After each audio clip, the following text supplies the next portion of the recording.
Olá, queridos hermanos, mis hermanas, queridos amigos, todos ustedes de nuestra linda y amada Iglesia Adventista de la Promesa y de Uruguay, Bella Unión y todos los demás hermanos, grupos, familias que están por todas las partes de este lindo país.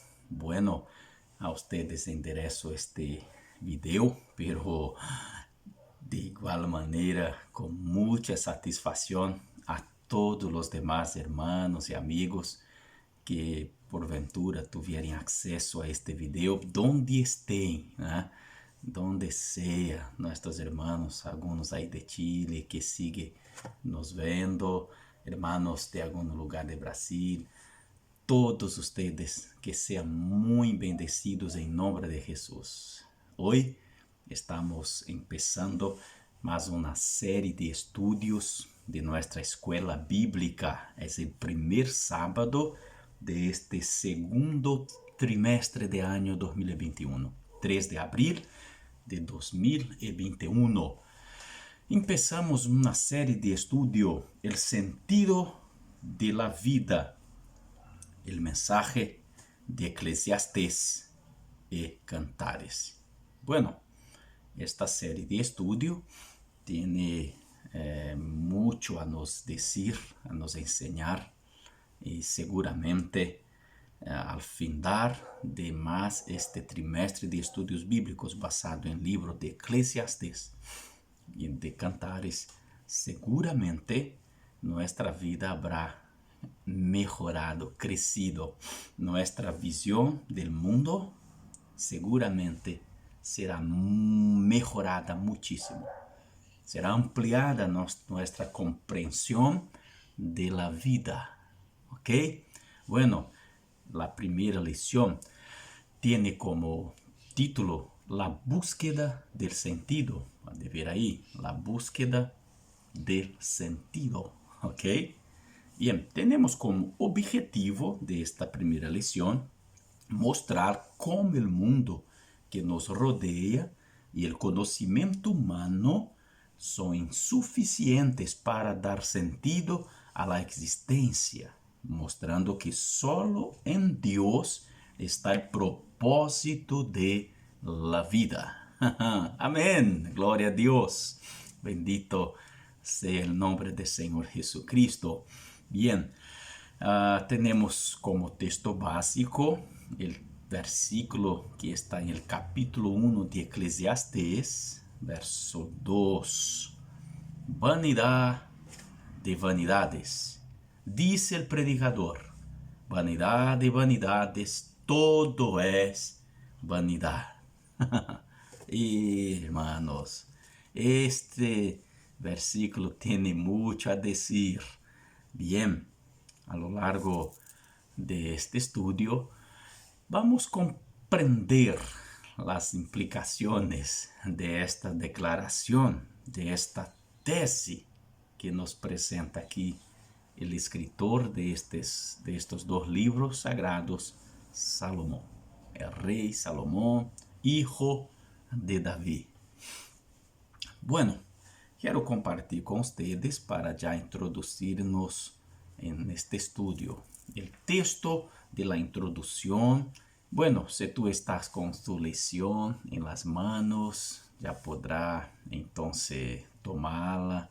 Por favor, acompañe. Quizás tú puedes ya haber hecho el estudio a lo largo de la semana. Esto es muy bueno. Es recomendable que estudie la lección a lo largo de la semana. Este video es solamente una propuesta de fortalecer lo que hemos estudiado, ¿ok? Tú tienes aquí la capa de la lección, está viendo acá, en este rincón aquí superior, aquí, más o menos por aquí, ¿sí?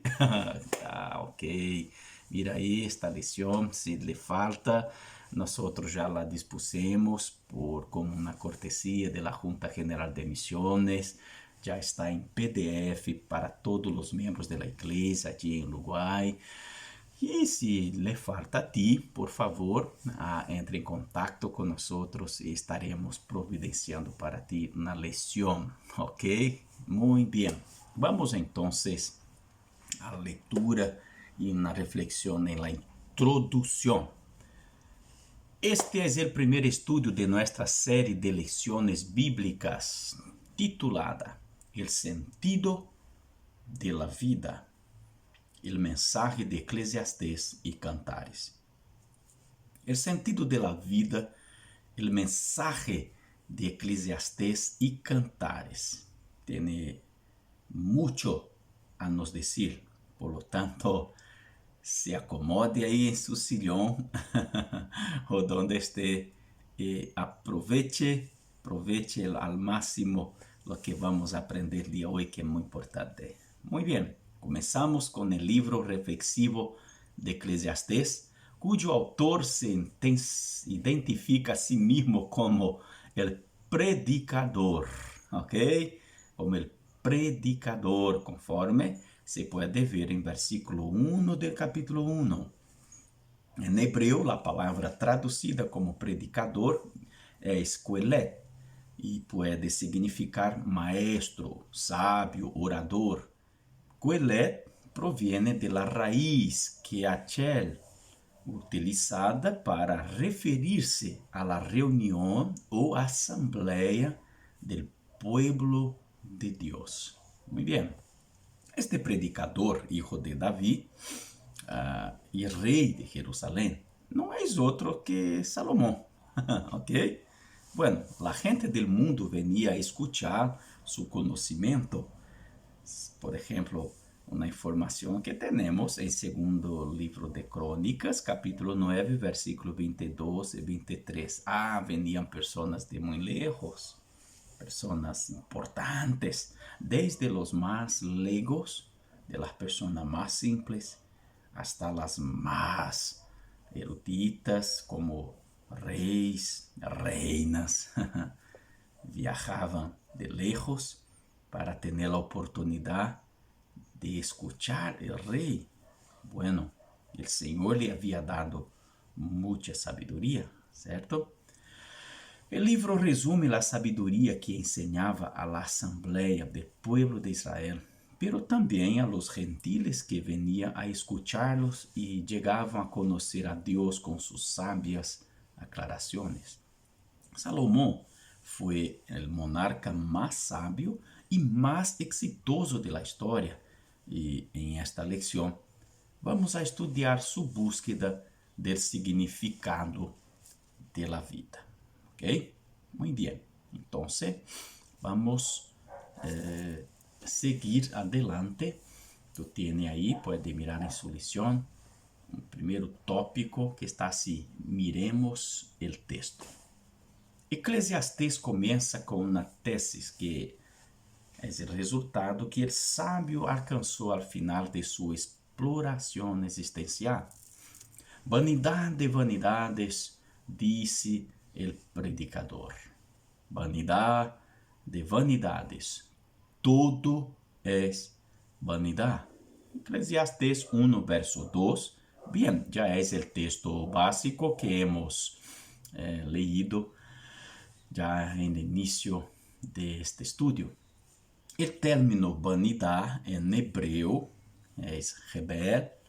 El término vanidad en hebreo, que es hebel, significa aquello que no tiene sustancia, como vapor o niebla, según Salmo 39, versículos 5 y 6 y versículo 11, que es transitorio, en vano, inútil.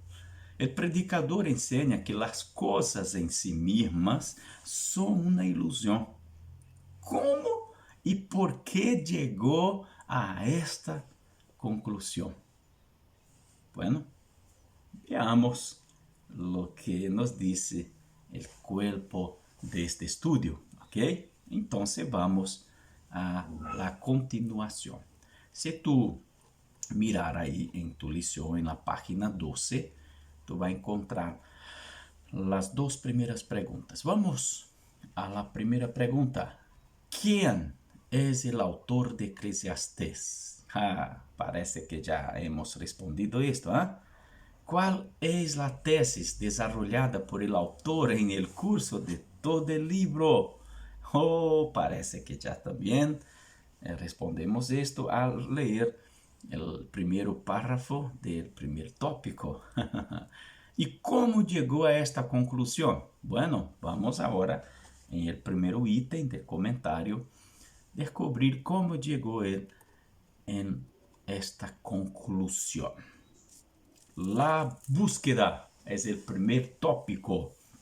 Eclesiastés debe leerse con la historia del rey Salomón como telón de fondo. Es como si Salomón registrara en este escrito todo lo que aprendió a lo largo de su vida.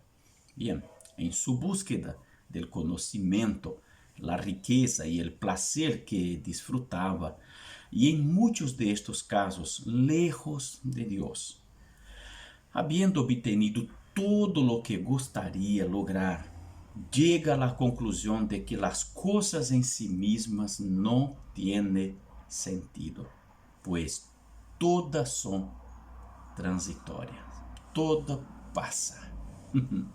Sí, todo pasa. Concluye esto mientras busca el sentido de la vida bajo el sol. La expresión bajo el sol indica el intento de ver las cosas con los criterios limitados de este mundo. Ajá. ¿Qué provecho recibe el hombre de todo el trabajo con que se afana bajo el sol? Es una pregunta que él hace en versículo 3. La palabra beneficio del hebreo yitron era un término comercial. La idea es de que nos beneficiamos de todos nuestros esfuerzos y empeños en los que pasamos nuestras vidas. ¿Ah? Y la idea es que un comerciante pregunta, ¿qué lucro obtendré de este negocio? Jesús dice algo similar. Está lá en Marcos 8:36. Dice el Señor, ¿de qué le sirve a un hombre ganar el mundo entero y perder su alma? Hermanos, está en esta misma línea de raciocinio, estes questionamentos de Salomón. Jesucristo también lo pone aquí en destaque. El sabio está enseñando que al buscar el sentido de la vida, como muchos lo hacen, sin ver nada más que las cosas que hay en este mundo, restringiendo su mirada y su horizonte solo a la vida bajo el sol, se dará cuenta de que todo es efímero, en vano, todo es vanidad. Buscar sentido solo aquí, sin ver nada por encima de los cielos, es decir, Dios, uno verá solo ilusión. Bien, para probar su tesis, el predicador nos invita a considerar con realismo el mundo que nos rodea. Esto lo haremos en la continuidad también. Queridos, bueno, y percibimos entonces que el predicador, el escritor de ese libro, Eclesiastés, Salomón, él descubre que no se puede encontrar respuesta a esta inquietante y milenar pregunta. ¿Cuál es el sentido de la vida? No se puede encontrar respuesta en nada ni nadie debajo del sol.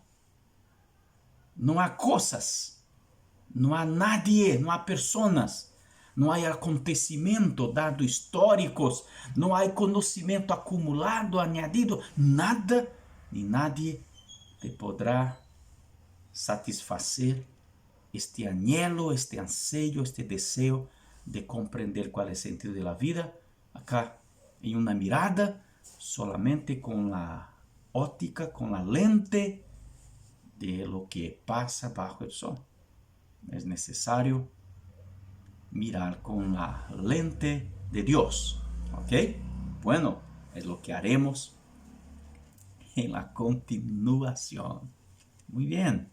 ¿Sabe por qué muchas personas se desilusionan y van se alejando cada vez más del Creador? Porque justo cuando dejan de mirar lo que dice el Creador a respecto de las cosas de la vida, del sentido de la vida, y pasa a mirar lo que dicen los hombres, los expertos, los científicos, lo que dicen los maestros, los libros, no van a encontrar respuestas, sino en lo que dice el Creador de todas las cosas.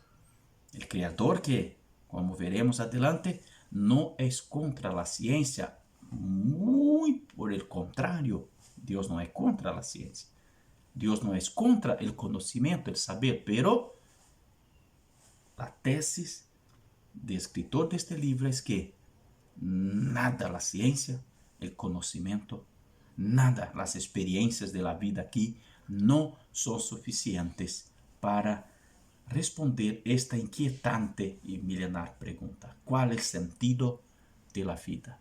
La filosofía, la psicología, la psicanálisis, nada, la historia, nada, nadie te podrá dar una respuesta plausible, sino Dios mismo, el Creador. Pregunta número 2. Abajo en la página 12, puede mirar por allí. ¿Cuáles son los 3 aspectos de la realidad del mundo que nos rodea, que el sabio nos hace considerar en la sesión de Eclesiastés capítulo 1, versículo 4 al 11? Bueno, vamos a analizar aquí el segundo ítem del comentario. ¿Cuáles son los 3 aspectos de la realidad del mundo que nos rodea? Vamos a analizar esto de acuerdo a la mirada, al entendimiento de este servo de Dios divinamente inspirado. ¿Ok? El mundo es el título del segundo ítem. El mundo. Vamos. En la búsqueda de sentido, Salomón nos hace considerar 3 aspectos de la realidad del mundo que nos rodea. Primero, llama la atención sobre la fugacidad y finitud de la vida humana, comparando con la permanencia de la tierra. Una generación va, otra generación viene, pero la tierra permanece para siempre. Capítulo 1, versículo 4. En segundo lugar, muestra el mundo natural. Bueno, si ya miramos que en primer lugar llama la atención sobre la fugacidad y finitud de la vida humana, como es todo pasajero, viene y se va. En segundo lugar, él nos muestra el mundo natural en Eclesiastés 1, versículos 5 al 7. Bueno, si bien es hermosa, solo la naturaleza no puede ofrecer un significado a la vida. Por más linda, hermosa, maravillosa que es, bueno, creada por Dios, pero por sí sola, la naturaleza no es suficiente para ofrecer un significado a la vida. Analizar la naturaleza, el sol, el viento, los ríos y los mares, sin su creador, nos hace darnos cuenta solo de sus ciclos interminables, sin poder captar ningún propósito más allá de sí mismo. Bien, queridos, analizar la creación, aparte de su creador, no tiene sentido. Si la creación es creación, obvio, hay un creador, luego se supone que el creador sí tiene las respuestas. La naturaleza, por maravillosa que sea, por más importante que sea y Pese esto, un instrumento de la revelación divina también, pero por sí sola no puede ofrecer el sentido a la vida. Bien, la fugacidad, el pasajero que es la vida en esta tierra, en primer lugar. En segundo, la naturaleza por sí sola no puede nos ofrecer el sentido de la vida. No, aparte de su creador, no es posible. Y en tercer lugar, vamos entonces, el predicador nos hace considerar la historia del mundo. Eclesiastes 1, verso 8 al 11. La historia misma nos muestra el significado de la vida humana. Al considerar las épocas y eras de este mundo, no vemos ningún propósito en sí mismo, ningún progreso. Todo se repite. Todo se repite. Es un círculo interminable. Según el predicador, lo que fue, eso será. Y lo que se hizo, eso se hará. No hay nada nuevo bajo el sol. Versículo 9. Tiempos de paz y guerra, de avance y retroceso. Sigue sucediendo. Los reyes caen y se levantan. Y al final, quien busca sentido en la historia terminará entendiendo que va en círculos. Bien. Queridos, es muy importante que nosotros comprendamos estas verdades, pues esto va estrechando y va a nos conducir a una realidad que solamente en Dios mismo, en el Creador, podemos encontrar el sentido de la vida. ¿Ok? Muy bien, mis queridos. Esta es la idea del ir y venir que presenta el texto.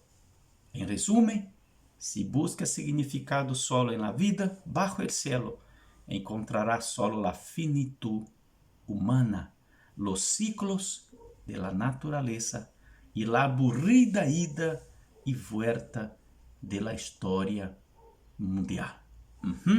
Bueno, esta en resumen es la respuesta para la pregunta 2. ¿Cuáles son los tres aspectos del mundo, queridos, de la realidad del mundo que encontramos en esta reflexión?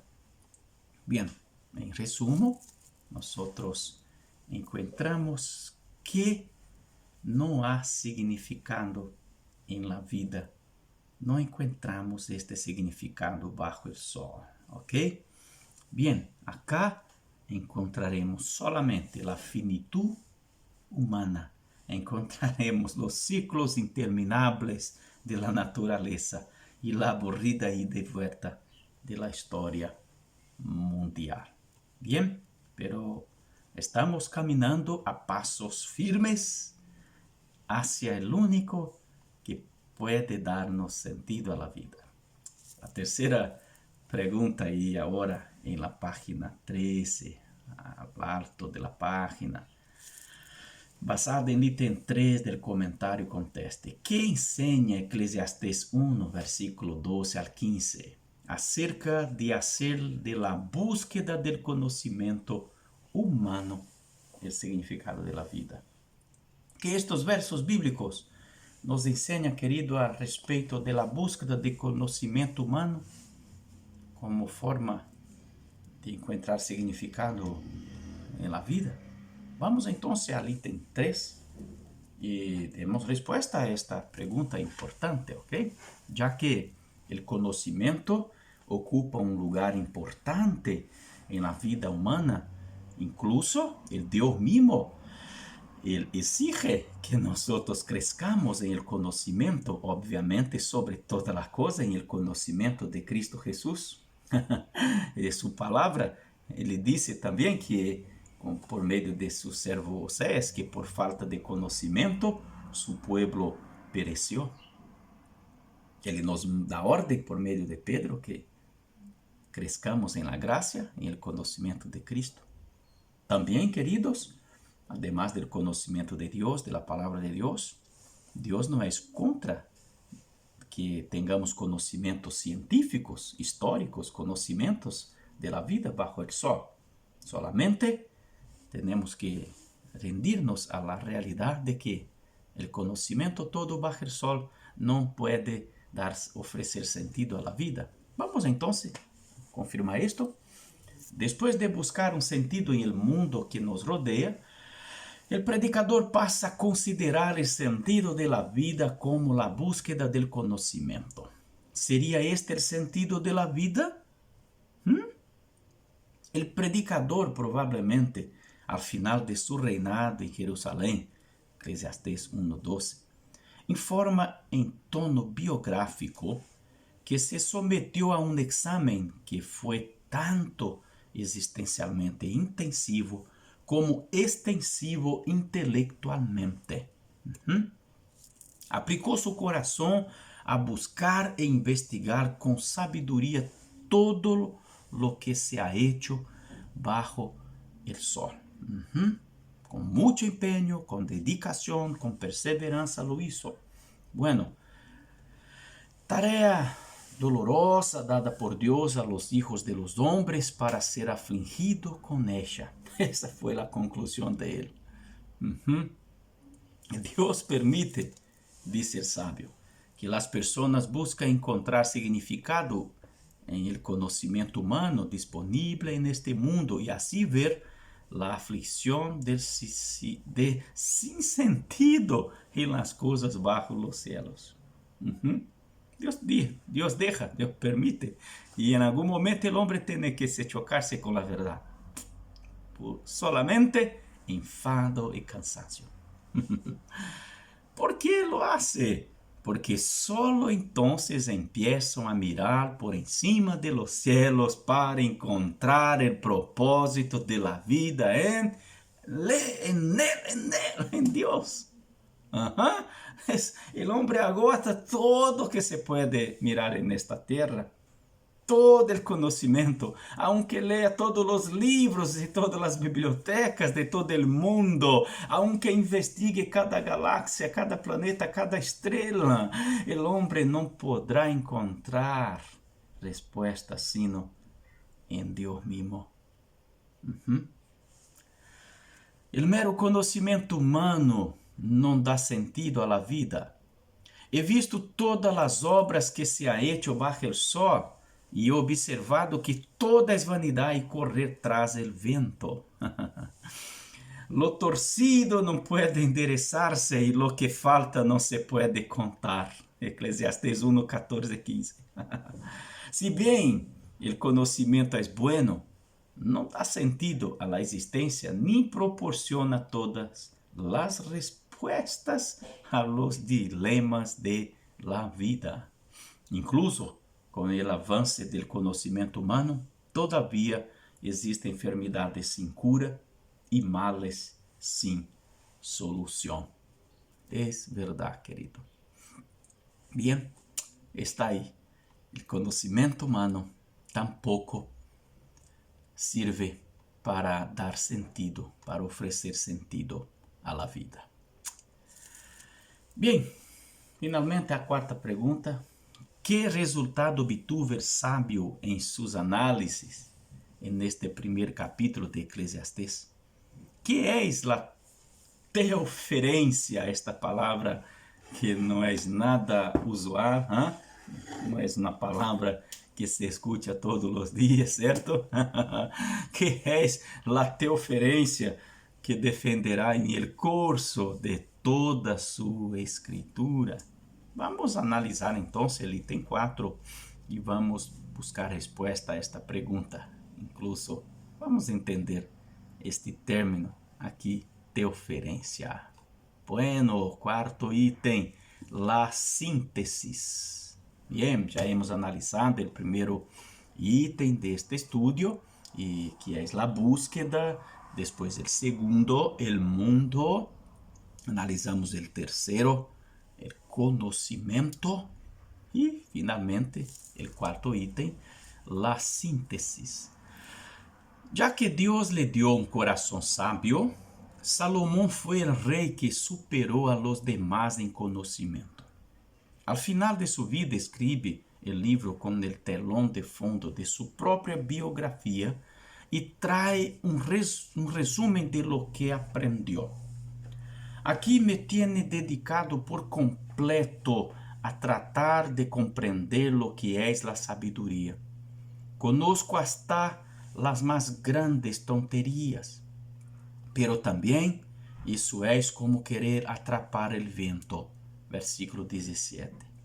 Incluso con la sabiduría que obtuvo Salomón en un momento de su vida, abrazó la necedad y la falta de juicio cuando se alejó de Dios, conforme el primer libro de Reyes 11, versos 4 y 5.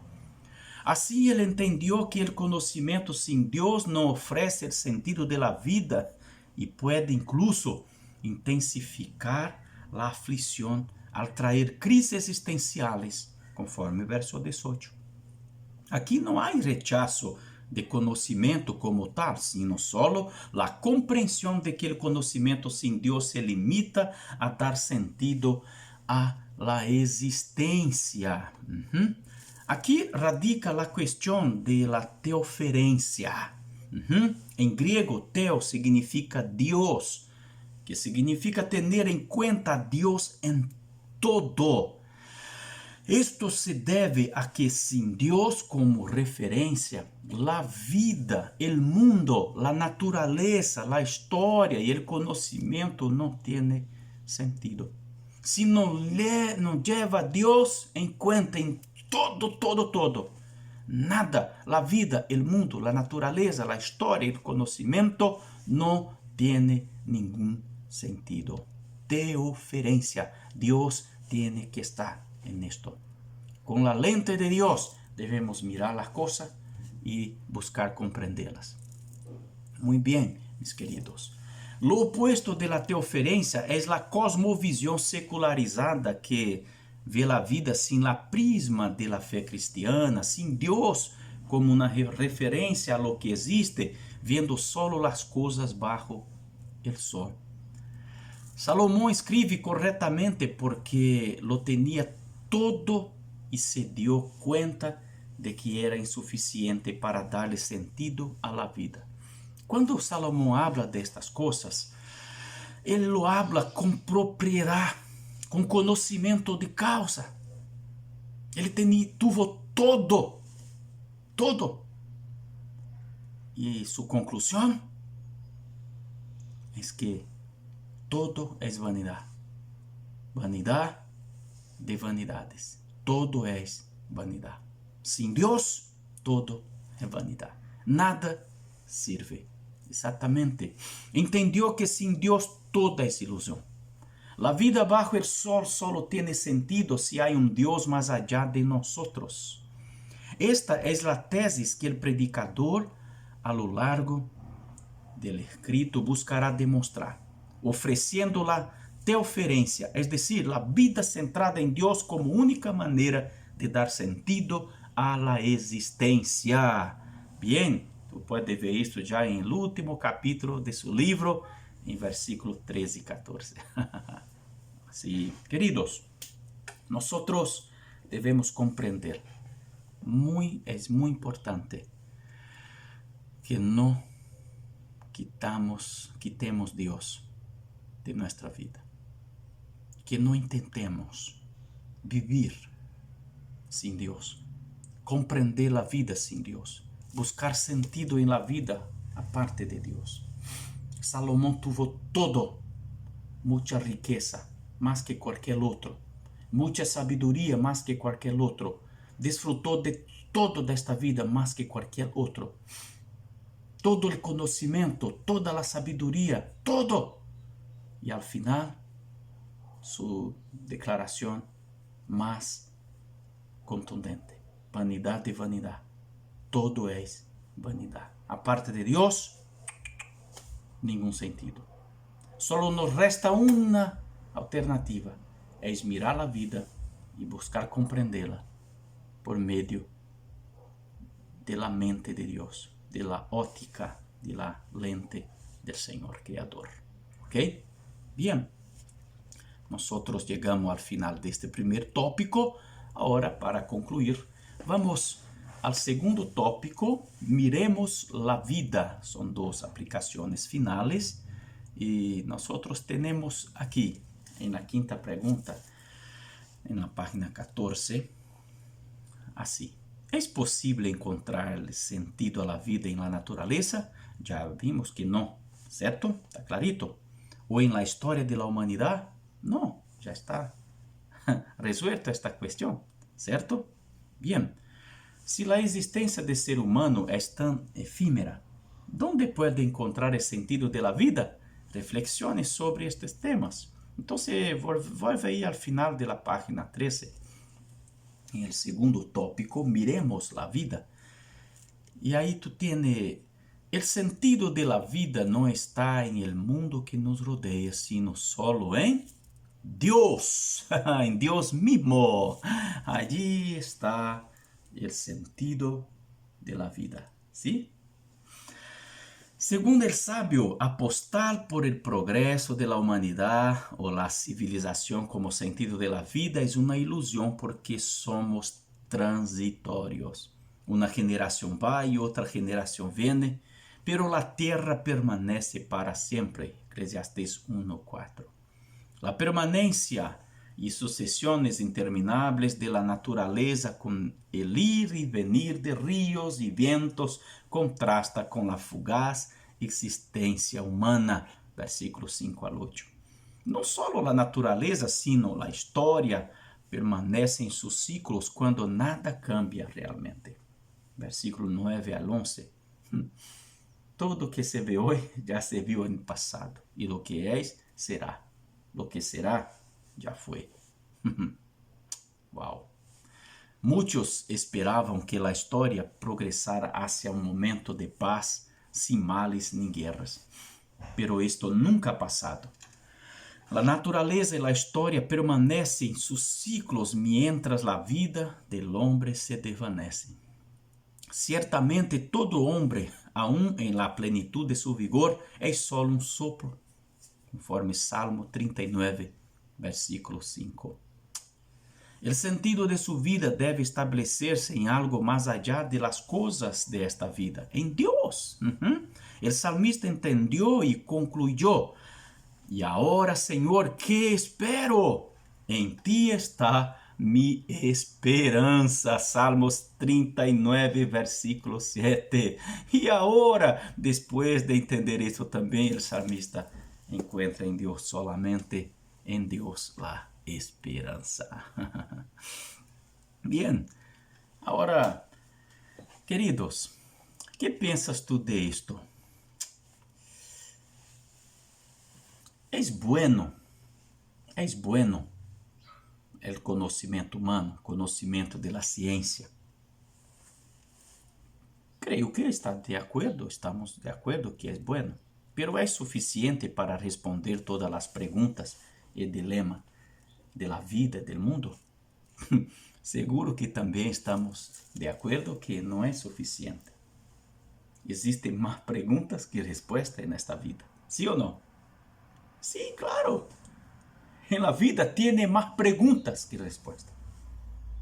Está clarito que nada en el mundo puede darnos respuesta suficiente para todas las cosas.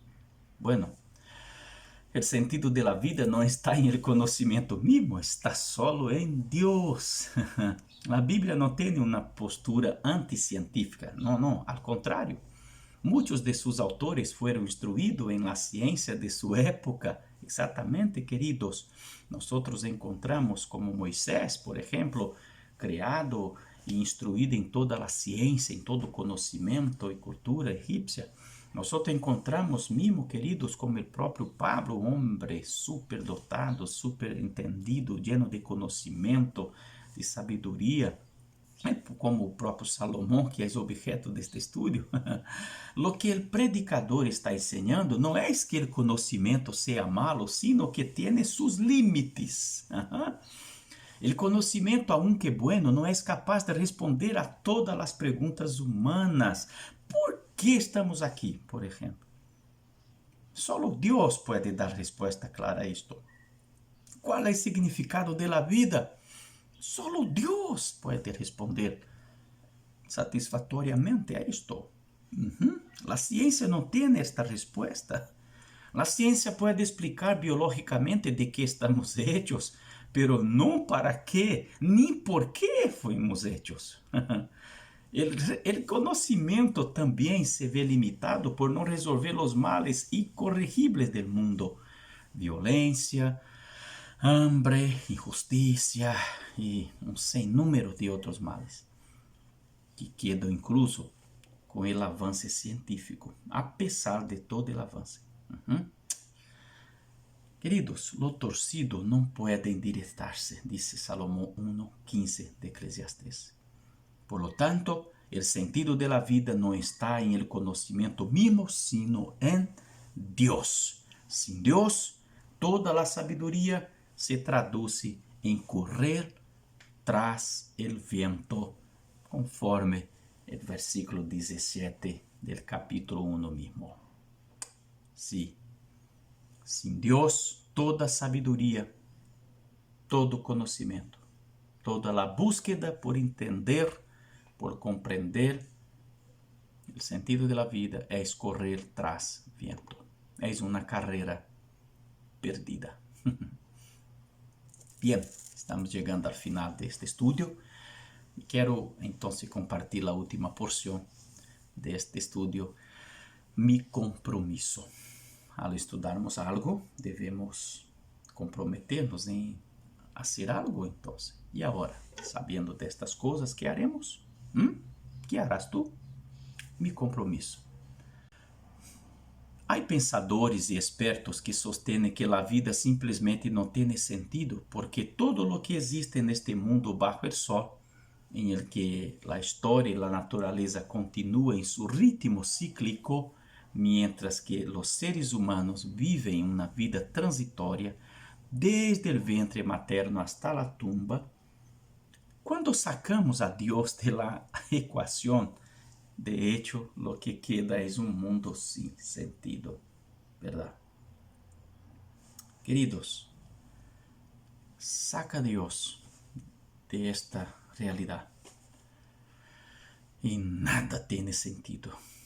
Todo que va a restar es nacer, crecer, desarrollarse, trabajar, luchar, envejecer y morir.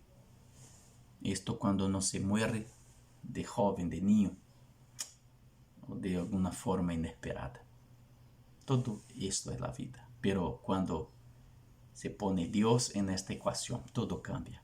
Entonces la vida tiene sentido. Y la vida no se resume a este tiempo acá. Porque mucho más que esto tiene Dios preparado para nosotros. ¿Alguna vez ha pensado en esto? Eclesiastes está muito al dia e dialoga com as filosofias de nosso tempo, proponiendo uma cosmovisão muito mais coerente, muito mais sóbria e esperançadora, ajudando-nos a mirar por encima do sol, ao Criador que todo dá sentido.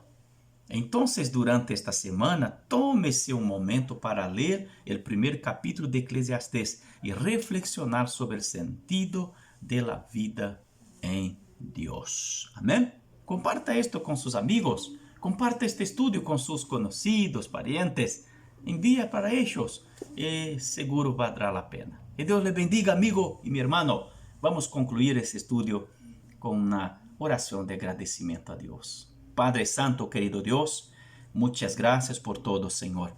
Muchísimas gracias, Señor, por su amor, por su bondad, por una vez más nos bendecir grandiosamente por medio de este estudio. Que a todos los que acceder a este estudio sea clarito, sea en sus mentes y corazones este estudio, esta palabra totalmente clara y pueda encontrar el verdadero sentido de la vida en ti solamente, Senhor. Bendiga cada família, cada uno de nosotros, en nombre y para gloria de Cristo Jesús. Amén y amén, Señor.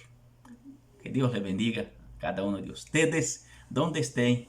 Fuerte abrazo en el gran amor de Dios.